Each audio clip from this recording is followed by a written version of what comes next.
Žinau, kad ateis pavasaris, o su pavasariu ateina lavina klausimų. Sauliau, turi pajuodusią, blogai atrodančią terasą, ką man su ją daryti. Iš principo, ar renovuot, ar vis dėlto keisti. Didžiąją daugumą mano atsakymas būna keistą terasą, daryk naują, nes neverta. Bet šių namų šeimininkai man uždavė lygiai tokį patį klausimą. Sauliau, aš turiu terasą. Viena ant žemės, dvi ant stogo. Ką man daryti? Apžiūrėjau, mes turim Masarandubą, amerikietį, kietmedį, kurio tarnavimas 50 metų trukmės ir tai yra nykstantis resursas žemėje. Atrodo pakankamai neblogai. Čia mano atsakymas buvo renovuoti. Visoje šitoje istorijoje mane lydės Laurinas. Sveikas gyvas, Laurinai. Sveiki. Laurinas yra Eimostos atstovas ir jisai jau daug metų užsiima terasom, kiek žinau, nuo vaikystės su medžiu. Ir vat aš jo noriu paklausti nuomonės. Mes dabar praeisim per tas terasas. Kaip tu galvoji, ar pritari tą minčiai, kad šitas terasas dar galima atgaivinti?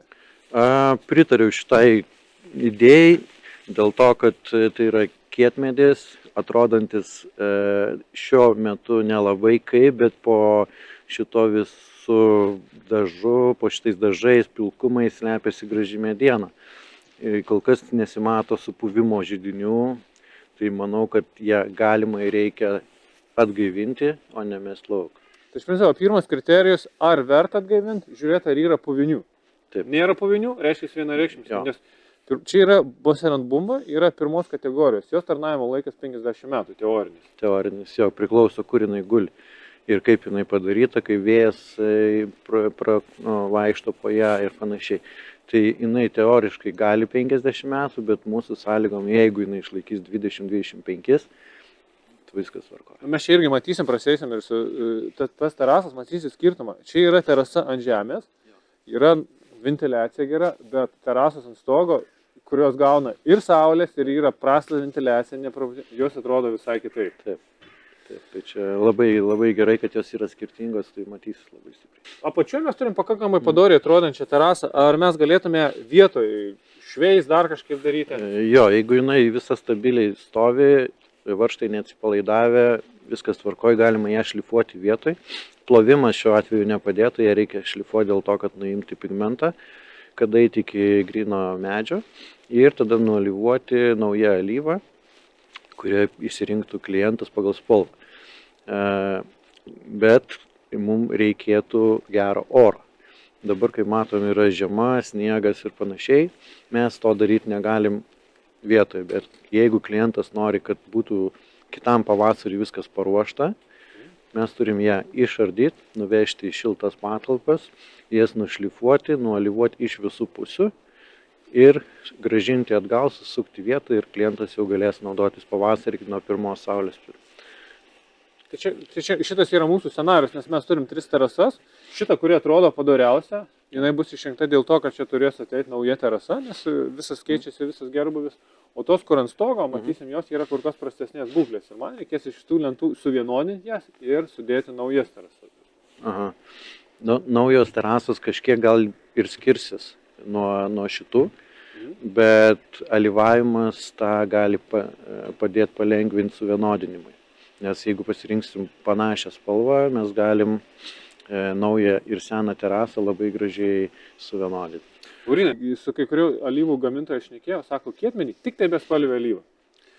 Kietmedžio tiekėjai irgi tik tai bespalvė alyva, nes uždėsi pigmentą, kaip ir šičia.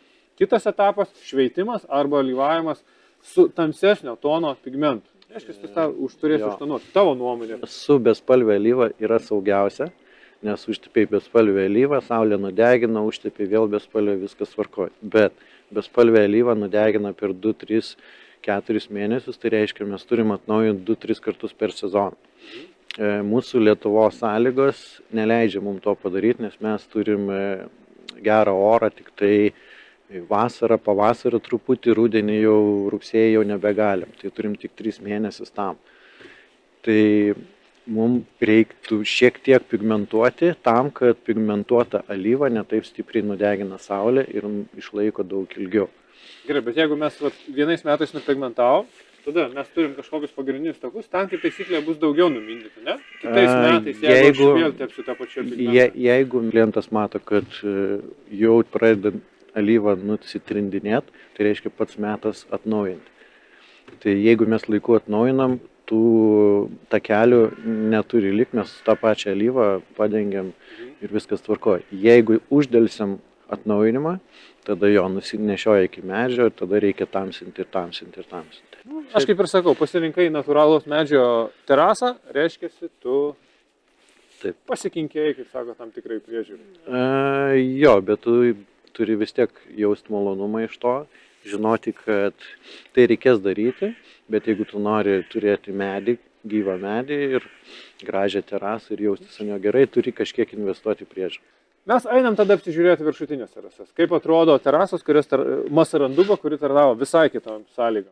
Nu ką, vaizdas visai kitoks negu apačioje. Jo, čia visiškai kitoks. Visiškai kitoks. Aš gal dabar kaip pakomentuosiu tai, ką aš kaip suprantu, kaip meistras, kaip montuotojas. Dabar mes turime Masarandubą, tai iškart matau, kad buvo montavime padaryta klaida. Masaranduba yra tas kietmedis, kuris žiauriai plečiasi. Taip. Ir paskui, kai traukiasi. Tai iš principo palikti maži tarpai, lentos įsiplėtė dabar ir viskas sušokė. O to mes, kas įdomiausia, to mes net neturim, kur yra stogas. Čia lentos viskas tvarkoja. Tai blogi tarpai palikti tarp lentų. Sąlyginai, aš drįsčiau sakyti, kad blogi tarpai čia įtakoja dar ir kiti blogumai, kurie galbūt slypi po apačio šios terasos. Jo, šitą vietoj papildysiu, aš kai atvažiavau pirmą kartą su užsakovu, sako, ant viršaus man paliko baseinas. Sakau, kaip suprast? Jis man parodė video, atkelta lenta, o ten stojo vanduo. Iš principo buvo nepalikta pravalos liukas ir niekas nevalė tai, kas susineša po terasa. Užsikišo liukai ir ten stovėjo vanduo. Tai iš principo taip, tai tą ir matom. Pastojo vanduo, pastojo garavimas ir tas... Jis pastoviai plečiasi, lenta neturi kur eiti, jinai spaudžia vieną kitą ir tada kyla į viršų. Ir tada jokie varžtai neatlaikys, ką besuksi. Tai tarpai labai svarbu.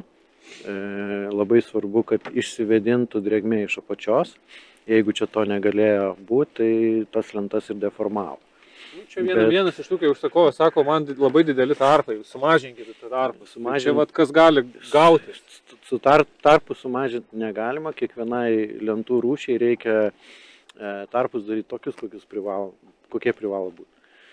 Tai žodžiu, šitą vietą sprendimą turi ekspertas pasakyti, koks turi būti plyšelis tarpas. Ir čia nusileisti klientui šitą vietą negalima. Aš čia kaip pirmą kartą papuoliau ant šitos terasos nepatikėjau, kad tokią pažaliavusią, tokią pajuodusią galima padaryti tokią lentą. Aišku, tai yra mechaninis šlifavimas, alyvavimas, bet iš principo kietmedį galima atgaivinti ir tai yra...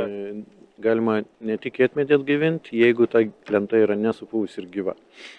Tai šiuo atveju turim kietmedį, tai jis yra nesupuvęs, tai mums tiesiog reikia pašalinti tą užaugusį žalią sluoksnį, papilkavimą visą.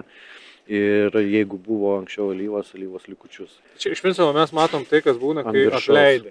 Apleidi, neprižiūri visą kitą. Neplauni jos ir panašiai. Nes ją reikia irgi plauti, nes kai užauga žalia masė ant lentos, tai yra ne to, kad jinai labai giliai į medį, bet jinai paviršių yra. Tai tada ir lentos slidžios, ir tada netolygumai yra ant lentos, kadangi kur stalas mažiau žalumos, kur saulė šviečia, tenai ją nudegina, kur nešviečia saulė, lyja lietus šlapia, jinai ten visai žalia. Tai mes tiesiog turim ją prižiūrėti nuolant. Iš principo kietvedis ta medžiaga, kur padarėm pjūvį, visiškai nauja graži mediena, nors paviršius mes turim truputėlį žalę. Tai yra ilgametis produktas. Laurinai, tai kągi, apsižiūrėjom ir viršutinės terasas, tai iš principo mūsų pirminis planas ardyti ir vežti, renovuoti. Jo. Nepasikeitė. Ne, šitas būtinai reikia, nes kaip matom, lentos gyvos, jas galima atnaujinti, kam pirkti naujas lentas ir dėti, jeigu galima iš to pačio padaryti geras. Tai labai svarbu, kai lentos kaina yra aukšta, o pavyzdžiui atnaujinimas sąlyginai brangus, bet jis nėra tiek brangus, kad galima būtų lentas mesti lauk. Pavyzdžiui, kaip mes turim pušinę lentą, jos ten kaina iki 25 eurų, tokiu principu atrenovuoti, tai praktiškai kainuotų kaip naujos lentos kaina. Tai tų lentų neapsimoka tiesiog renovuoti jas, keiti, dedi naujas ir viskas. Kadangi šitos lentos yra brangios, o renovacijos kaina yra tokia pati kaip ar pušies ar maumedžio, tai jas verta išsaugoti.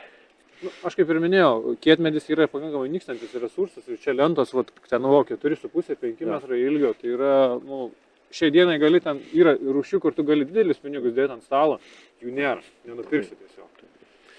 Bet tokie klientai kaip šie ir investuoja į terasą tam, kad žinodami, kad jiem po 10 metų jų nereiks išmesti ir pakeisti.